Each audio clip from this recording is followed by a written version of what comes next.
October 2016. GoPro customers discovered their brand new $800 Karma drones were falling from the sky mid-flight.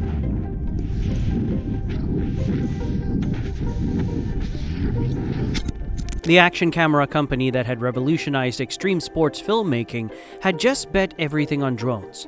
Within 6 weeks, every single unit got recalled. The company that built its reputation on indestructible equipment had released a product that literally couldn't stay airborne. Nearly 1,000 employees were laid off. Competitors seized the moment.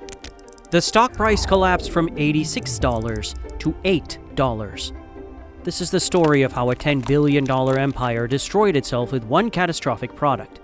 If watching tech giants collapse spectacularly sounds entertaining, hit that like button and subscribe to Money Legends, because this crash landing is just getting started.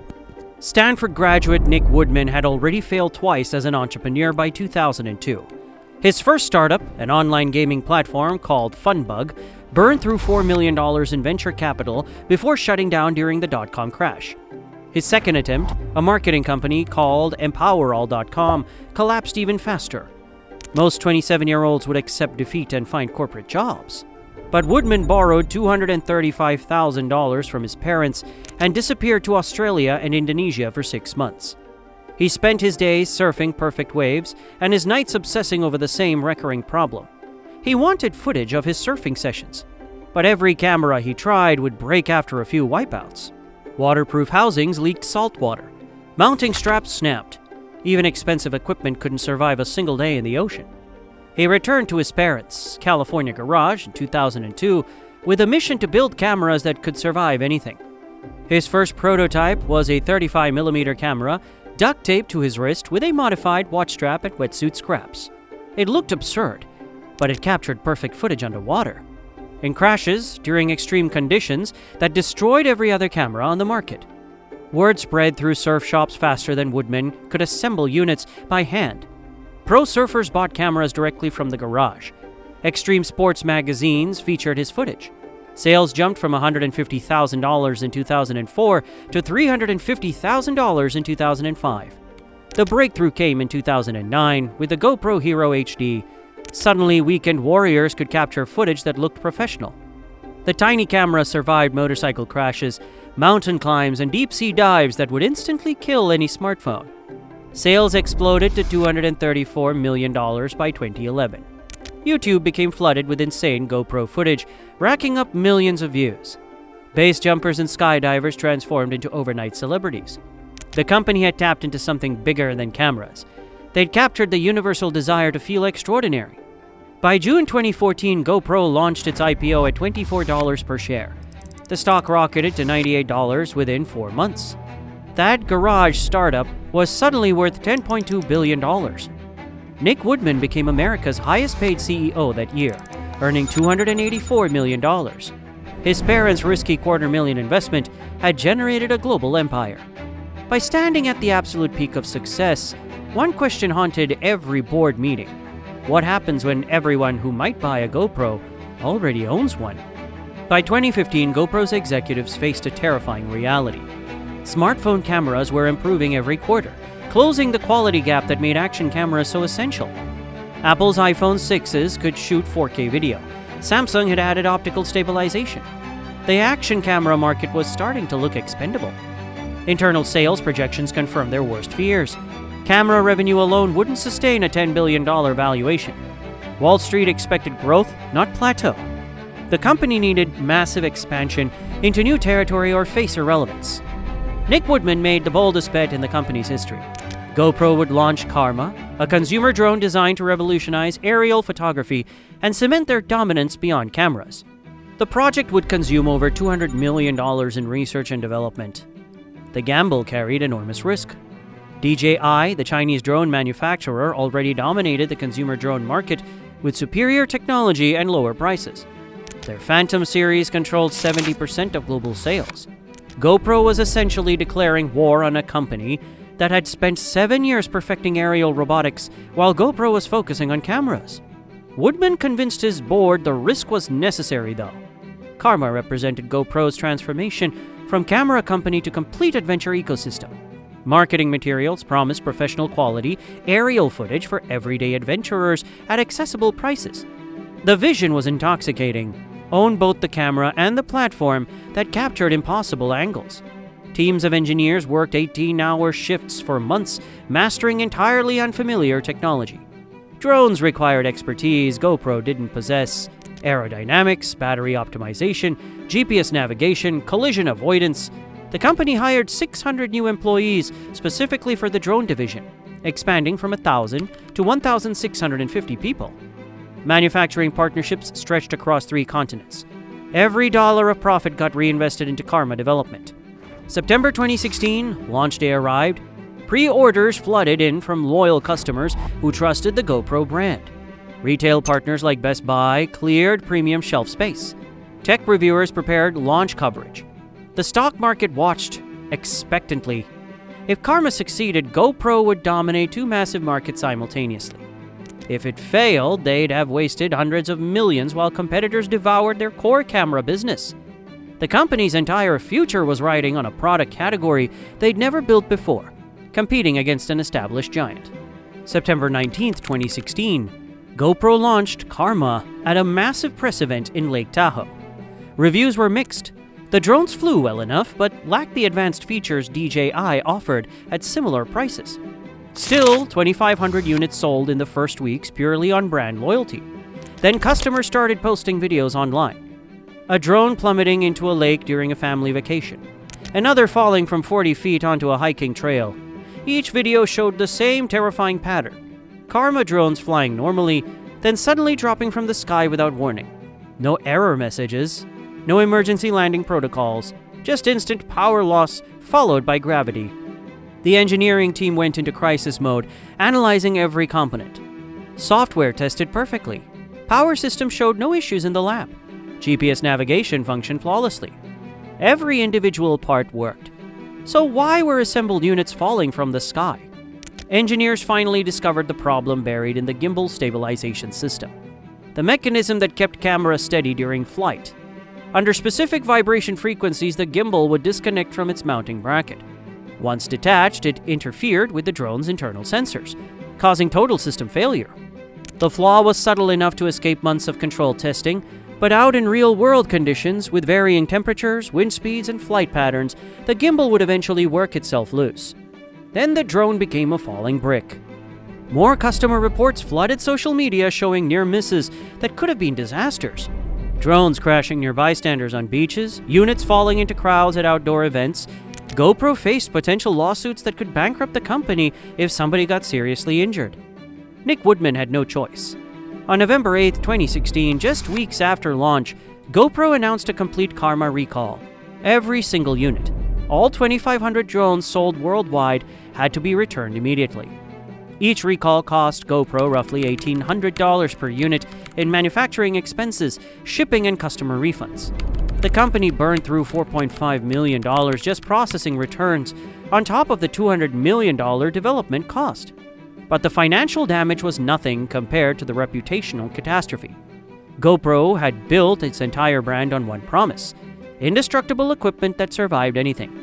Customers trusted GoPro cameras with their most extreme adventures, their most dangerous stunts, their once-in-a-lifetime moments. That trust shattered alongside the drones hitting the pavement. The recall announcement triggered a corporate bloodbath that would decimate GoPro's workforce within months. The company needed immediate brutal cost-cutting to survive. Mass layoffs began in January 2017. GoPro eliminated 270 positions in the first wave. Entire departments dissolved in conference room meetings that lasted less than 10 minutes. Product managers who had relocated their families for Karma development received termination letters via email. Engineers who had worked 18-month shifts perfecting the drone watched their careers end over Zoom calls. Marketing teams saw million-dollar campaigns become corporate embarrassments. Sales representatives faced customers who had lost faith in the GoPro brand. Executives avoided eye contact in hallways. Another 254 employees lost their jobs in March 2017. Security guards escorted their former colleagues to the parking lots. People who had believed in the Karma vision were suddenly searching for new careers while watching their company's reputation disintegrate online. By the time the carnage ended, GoPro had slashed its workforce from 1,650 to just 743 employees. Nearly 1,000 people paid the price for executive decisions they never controlled. Revenue collapsed alongside morale. GoPro's quarterly earnings dropped from $400 million to $240 million. The company was now fighting for survival. Former employees described a culture of fear, where remaining workers focused solely on not becoming the next department eliminated. Innovation died, risk-taking disappeared. By early 2018, the company had lost 90% of its market value in 18 months. Institutional investors abandoned the stock completely. The billion-dollar bet had failed miserably and triggered a corporate implosion that left GoPro wounded and vulnerable, while competitors circled like sharks. For DJI, it was easy pickings. The Chinese drone manufacturer had watched GoPro's disaster unfold with barely concealed delight. While GoPro engineers scrambled to fix broken gimbals, DJI launched their Mavic Pro at $999, $200 more than the Karma. The Mavic Pro delivered everything Karma promised but couldn't achieve: stable flight, professional footage, collision avoidance, obstacle detection. Within months, DJI captured 85% of the consumer drone market that GoPro had tried to enter. But DJI wasn't satisfied with just drones. They also began targeting GoPro's core action camera business with the DJI Action series. Better image stabilization, longer battery life, superior low-light performance. This time, half the price. Insta360 struck from a completely different angle. While GoPro focused on traditional rectangular cameras, Insta360 pioneered 360-degree filming technology that made regular action cameras look primitive. Their cameras offered immersive experiences that GoPro's flat footage simply couldn't match. The technology created entirely new creative possibilities.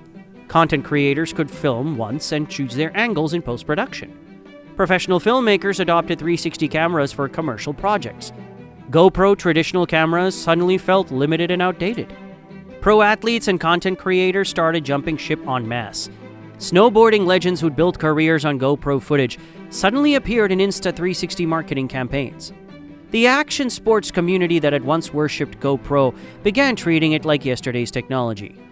Reddit forums exploded with harsh comparisons. "Why would anyone still buy a GoPro?" became a common thread title. Users posted side-by-side footage showing superior stabilization from DJI cameras. Tech reviewers stopped recommending GoPro entirely. The narrative shifted from GoPro is the best to GoPro used to be the best. GoPro's market share in action cameras collapsed from 47% in 2016 to just 21% by 2019. DJI and Insta360 had systematically carved up the empire that Nick Woodman spent 14 years building and stole GoPro's cultural relevance in the process. GoPro had transformed from Wall Street darling to corporate ghost. The company that once employed over 1,600 people now operates with fewer than 900. Their market cap sits at $650 million, just 6% of their $10.2 billion peak.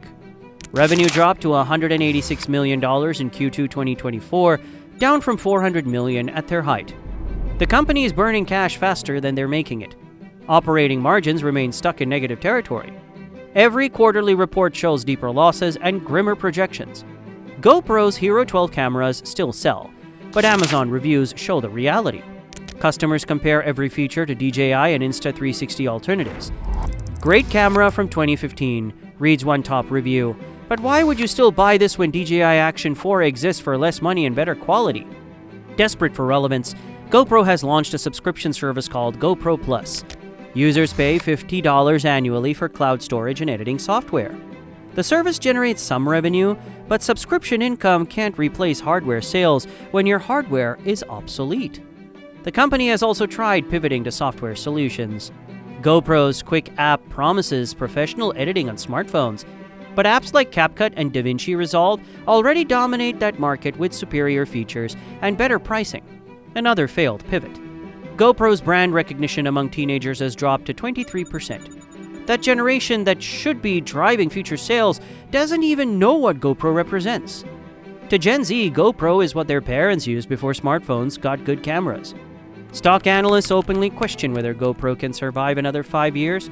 Since April 2024, the share price has stayed between $1 and $2, a huge drop from their $87 all-time high. Institutional investors have abandoned the stock completely. The company that defined action photography has become a case study in how to lose everything after one catastrophic mistake.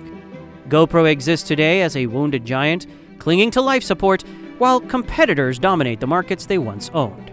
The most dangerous moment in business isn't when you're failing, it's when you're winning. GoPro's collapse reveals a truth every successful company tries to ignore. Your greatest strength becomes your greatest weakness the moment you stop respecting it. Nick Woodman built an empire by understanding one thing. Action sports athletes needed cameras that could survive anything. That focus created a $10 billion company and changed an entire industry. But success breeds arrogance. The company that mastered extreme durability thought that they could master drones, software, subscriptions, everything except what made them legendary. The karma disaster was inevitable once GoPro forgot its identity. When you try to be everything to everyone, you become nothing to anyone. The real tragedy isn't that GoPro fell from $10 billion to $700 million. It's that they had everything they needed to stay on top and threw it away chasing someone else's dream. What do you think killed GoPro? I'd love to know. Drop your thoughts in the comments.